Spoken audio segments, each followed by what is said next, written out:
मुलाकात ते मैं जुल्फ सज्जन दी बावां ते पोश मेरे दी जुत्ती बन जाए ते मैं यार दी कदमी आवां। मारो मारो मैनू मार मुकाओ कोई उज़र न पेश ले आवां। ते जे सोना ही मेरे दुख विच राजी, जे सोना ही मेरे दुख विच राजी, जे सोना ही मेरे दुख विच राजी ते मैं सुख नू चुल्ले डावां। माना कि जब इस हाल में राजी है तो बस ठीक हो गया, ठीक हो गया। वसल अच्छा है ना फिराक अच्छा है, बस जिस हाल में महबूब रखे वही हाल अच्छा है।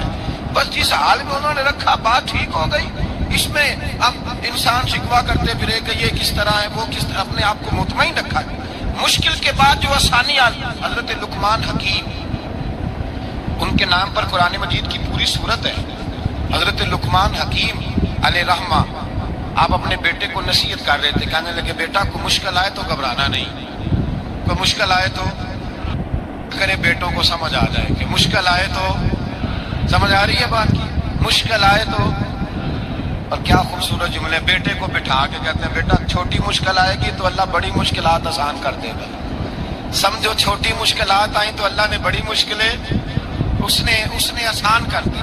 और आपको बताऊं असल इंसान होता ही वो है जो मुश्किलों में जीने का ढाब सीख जाता है, वो बन जाता है जो कर्ब के हालात में जीने का सलीका सीख।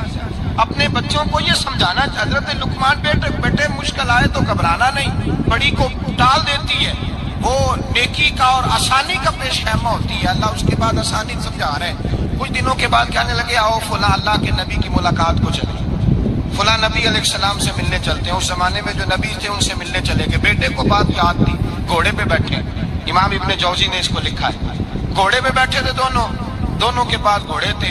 अब रास्ता बहुत ज्यादा था, खाना साथ ले लिया, पानी साथ ले लिया, रास्ता लंबा था, सहरा का इलाका था। जब जाने लगे तो इतनी सख्त गर्मी हुई कि घोड़े भी बेहोश होने लगे। अचानक ऐसी गर्म लू चली कि घोड़े भी। अब दोनों बाप बेटा जो थे वो बड़ी जोश में थे कि जाना ही जाना है। घोड़े से उतर करके पैदल चलने लगे। अब पैदल चलते चलते जरा आगे गए तो गर्मी में जितना बंदा पैदल चलता है उतना प्यास भी ज्यादा लगती है, तो पानी पीते रहे, खाना खाते रहे, खाना पानी भी खत्म हो गया। थोड़ा आगे चले ना, इस कदर तकलीफ बढ़ी कि हजरत जनाबे लुकमान के बेटे के पैर के अंदर एक हड्डी पेवस्त हो गई। इतनी बड़ी हड्डी थी वो अंदर ही चली गई पैर, खून के फवारे गिरने लगे, बेटा बेहोश हो गया। हजरत लुकमान उसके सराहने बैठे तो बेटा था ना, आंखों में आंसू आ गए। बेटे ने आंख खोली तो कहने लगा अब्बा जी आप तो सब्र करने वाले हैं, आप रो रहे हैं। फरमाया बेटे मैं क्या करूं, मेरे सीने में जो दिल है वो एक बाप का दिल है। तो बाप जो हुआ तेरा, तेरी दुख पर रोना आया। बड़ी मुश्किल से दांत के साथ हड्डी निकाली, हड्डी निकली तो खून भी चला। साहब ज्यादा कहने लगा हुजूर आपने तो कहा था हर मुश्किल के बाद आसानी होती है, और छोटी मुश्किल देख के अल्लाह बड़ी से बचा लेता है, तो हम तो अच्छे काम चले थे, मुश्किल पे मुश्किल, मुश्किल पे मुश्किल, ये क्या है। हजरत लुकमान कहने लगे बेटा ना तू रब की हिकमतों को जानता है ना पूरी तरह मैं जानता हूँ, लेकिन जो मैंने कहा था वो बात सच्ची है। फइन्ना मअल उस्रि युस्रन, इन्ना मअल उस्रि युस्रा। अल्लाह हर मुश्किल के बाद आसानी अता फरमाएगा, और फरमाया मेरा ईमान है कि जरूर अता फरमाएगा। ये बात कह रहे थे कि सामने से धुआं उठा, इतना सख्त धुआं उठा कि आपने सोचा शायद वहां बादिया वहां जाते। वहां चलने लगे तो पीछे से किसी ने आवाज दी ठहर जाओ, रुको। वहीं रुक गए। थोड़ी देर गुजरी तो कहा रुक जाओ। जब रुके तो एक बोलने वाला बोला, कहने लगा तुम्हारे लिए थोड़ी देर के बाद जानवरों का बंदोबस्त कर दिया जाएगा, खाने का भी बंदोबस्त हो जाएगा, बच्चे का पैर भी सही हो जाएगा, चले जाना, लेकिन जरा ठहरो। हजरत लुकमान कहने लगे बोलने वाले तू कौन है। तो कहने लगे मैं अल्लाह का फरिश्ता हूँ, मैं अल्लाह का फरिश्ता हूँ। कहा अल्लाह के फरिश्ते और ये सारा कुछ क्या है। तो फरिश्ता कहने लगा असल बात यह है कि सामने बस्ती पर मुझे अजाब नाज़िल करने का हुक्म मिला था, आप बड़ी तेजी से आ रहे थे। मैंने रब से दुआ की कि अल्लाह इस बाप बेटे की गलती कोई नहीं, मेहरबानी फरमा। रब ने पहले आपको सहरा में उलझाया, फिर मेरी दुआ की बरकत से आपके घोड़े ठहर गए, फिर मेरी दुआ की बरकत से आपका पानी खत्म हुआ, फिर मेरी दुआ की बरकत से आपके बेटे को जख्म आया, फिर मेरी दुआ की बरकत से सामने से धुआं उठा। फरमाया ये जो तुम्हें मुश्किल पे मुश्किल आ रही थी, ये तो मेरा रब तुम्हें अजाब से बचाना चाह रहा था। ये जो तुम्हें मुश्किल पर मुश्किल आ रही थी तो मेरा मालिक तुम्हें अजाब से बचा रहा था, तुम समझ नहीं रहे थे। طرف دیکھا تو بیٹے کہنے لگے ابا جی بات بالکل سچی ہے، افضل الذکر لا الہ الا لا الہ الا، اور پھر پڑھنے لگے حسبنا اللہ و نعم الوکیل نعم المولا و نعم النصیر، یہ ورد ہونے لگے۔ بھائی جب تجھے مشکل آتی ہے، آزمائش آتی ہے، تو اس وقت سمجھتا ہے پتہ نہیں میرے ساتھ کیا بننے لگا ہے۔ اللہ تبارک و تعالیٰ چھوٹی مشکل دے کے تجھے بڑی سے محفوظ رکھتا ہے، چھوٹی بیماری دے کے تجھے بڑی سے محفوظ رکھتا ہے۔ بلکہ میں ایک دفعہ ایک تکلیف میں، ایک آزمائش میں مبتلا ہو گیا، تو میں نے اپنے حضرت سے کہا کہ حضور سارے دکھ کٹھے ہی آ گئے، کیا کیا جائے؟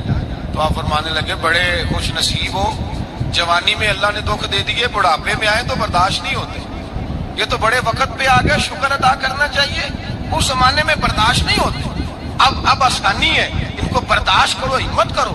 میرے بھائی یاد رکھیں، آزمائشیں، تکلیفیں آپ کو بڑا کرنے کے لیے آتی ہیں۔ ہم آزمائش کو برا جانتے ہیں، دکھ کو برا جانتے ہیں، دکھ تو بڑے پیارے ہوتے ہیں، یہ رونے کا سلیقہ سکھاتے ہیں، یہ اللہ کو منانے کا طریقہ سکھاتے ہیں، یہ مسجد میں جانے کا۔ وہ جو سکھی بندہ ہے نا، سکھی، مجھے ایک صاحب کہنے لگے دو قسم کے لوگ مدینے سے آتے، مدینہ شریف پوچھنے لگے، کہنے لگے حضرت جی دو قسم کے بندے ہیں، کچھ واپس جاتے ہوئے تڑپ رہے ہیں، کچھ تصویریں کھینچ رہے ہیں رخصتی کے وقت، فرق کیا ہے؟ تو میں نے کہا وہ جو تصویریں کھینچ رہا ہے وہ امیر آدمی ہے، اسے پتا ہے کہ میں پھر ٹکٹ لے لوں گا، مہینے کے بعد پھر آ جاؤں گا، اور یہ مدینہ چھوڑتے ہوئے تڑپ رہا ہے، یہ کوئی غریب ہے، یہ کہہ رہا ہے پتہ نہیں دوبارہ موقع ملے کہ نہ ملے، یہ دکھی ہے، یہ آزمائش ہے۔